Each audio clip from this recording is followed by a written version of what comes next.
Assalamualaikum warahmatullahi wabarakatuh. Selamat pagi anak-anak. Selamat berjumpa lagi di channel Bapak. Pada hari ini kita akan belajar tentang tema 3 tokoh dan penemunya.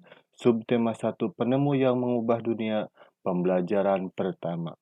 Oke, sebelum pembelajaran, alangkah lebih baiknya kita berdoa terlebih dahulu agar kita sehat selalu dan tetap semangat dalam belajar.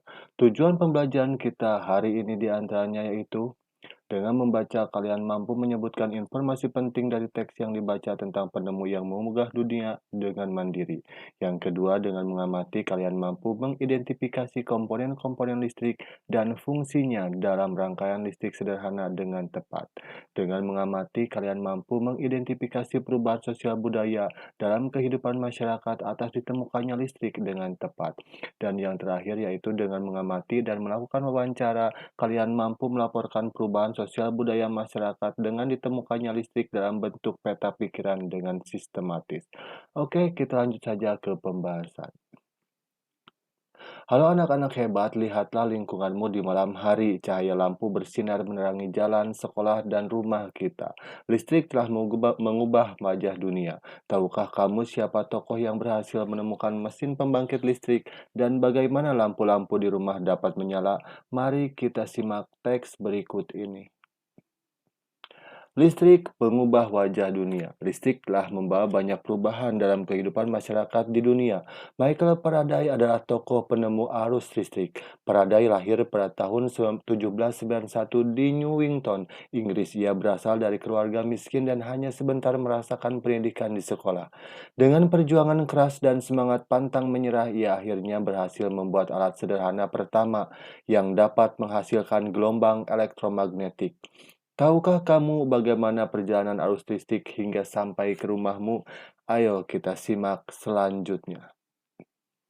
Arus listrik adalah gelombang elektromagnetik, yaitu gelombang yang dapat merambat meski tidak ada media perantara. Gelombang elektromagnetik terbentuk dari hasil perubahan medan magnet dan medan listrik yang terjadi terus-menerus. Proses tersebut kemudian memicu terjadinya arus yang kemudian kita kenal sebagai arus listrik. Arus listrik dihasilkan oleh generator raksasa pada pusat pembangkit listrik. Arus listrik tersebut disalurkan melalui jaringan listrik tegangan tinggi berupa jaringan kabel pada menara-menara tinggi yang menuju ke gardu-gardu penerima di berbagai daerah. Dari gardu-gardu penerima, arus listrik kemudian disalurkan ke rumah penduduk dan berbagai tempat yang memerlukan. Arus listrik yang diterima di rumah kemudian disalurkan melalui rangkaian kabel listrik di dalam rumah. Rangkaian kabel tersebut umumnya berada di atap untuk tempat dudukan lampu atau di dinding rumah untuk saklar dan colokan listrik tempat menghubungkan beragam peralatan elektronik seperti televisi, kipas angin, dan kulkas. Rangkaian listrik di dalam rumah dapat berupa rangkaian seri atau rangkaian paralel. Rangkaian seri dan paralel merupakan jenis-jenis rangkaian yang dipakai untuk menyambungkan dua ataupun lebih komponen listrik sehingga menjadi satu kesatuan utuh. Bila dilihat dari cara penyusunannya, rangkaian seri disusun dengan cara bersambung atau sejajar dan rangkaian paralel disusun berderet. Mari kita lihat gambar rangkaian seri dan rangkaian paralel. Gambar pertama merupakan rangkaian seri dan gambar kedua merupakan rangkaian paralel. Contoh rangkaian seri dalam kehidupan sehari-hari adalah lampu senter. Rangkaian yang disusun seri pada lampu senter adalah baterai, karena hanya terdapat satu lampu pada senter. Hal tersebut yang menyebabkan lampu senter menyala sangat terang, namun baterainya cepat habis. Rangkaian seri dan paralel juga bisa ditemukan pada lampu-lampu di rumah. Betapa pentingnya peranan listrik bagi kehidupan manusia. Tanpa listrik, tentunya kita akan mendapatkan banyak kesulitan dalam mengerjakan aktivitas sehari-hari. Namun demikian, kita juga harus tetap bijaksana menggunakan listrik dalam kehidupan sehari-hari. Tugas pertama kalian yaitu jawablah beberapa pertanyaan berikut. Teks tersebut yang telah Bapak bacakan tadi ada 5 paragraf. Jawablah ke limanya tersebut ya. Setiap paragraf ada pertanyaan yang bisa kalian baca di sini.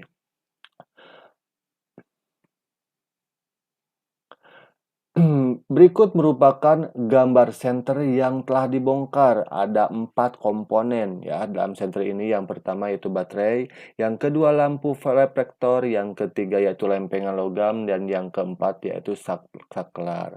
Kita kenali setiap bagian komponen tersebut, kemudian eh, kalian lihat fungsi-fungsi komponen tersebut ya. Yang pertama yaitu baterai. Fungsi komponennya sebagai sumber arus listrik.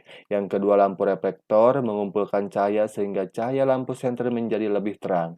Yang ketiga lempeng logam sebagai penghantar arus listrik dari baterai ke lampu bohlam dari dasar bohlam. Dan yang keempat switch atau saklar yaitu menghubungkan atau memutus arus antara kawat pada terminal baterai dengan kawat dari dasar bohlam. Jika komponen-komponen utama tersebut dirangkaikan untuk membuatnya kembali menyala, maka akan tampak seperti gambar nomor 1. Dan jika kepala senter dibongkar kembali kemudian dirangkaikan kembali hanya dengan menggunakan lampu, maka akan tampak seperti gambar yang kedua.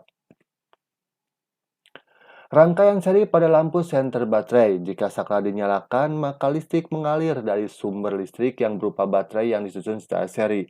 Kemudian arus listrik mengalir melalui lempeng logam, dan lempeng logam di sini berfungsi sebagai penghantar listrik. Kemudian lampu akan menyala. Jika saklar dimatikan, otomatis arus listrik pun terputus sehingga lampu padam.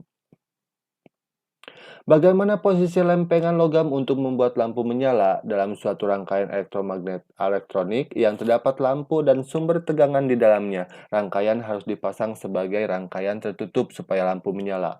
Lampu akan menyala jika ada arus yang cukup yang mengalir ke lampu melalui bahan konduktor. Lempengan logam adalah salah satu konduktor yang baik. Dalam hal ini, bila lempengan logam yang dimaksud adalah lempengan pada saklar atau switch, maka posisi lempengan logam dalam saklar ini harus saling bersentuhan supaya dapat mengalirkan arus listrik ke lampu. Apa saja komponen yang sebaiknya digunakan untuk mengganti lempengan logam tersebut yang biasanya terdapat pada rangkaian lampu di rumah?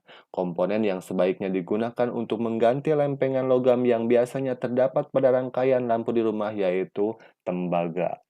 Pada rangkaian seri lampu, lampu-lampu juga diletakkan sejajar dalam satu baris. Arus listrik yang mengalir pada rangkaian seri hanya berada dalam satu aliran kabel yang menghubungkan semua lampu.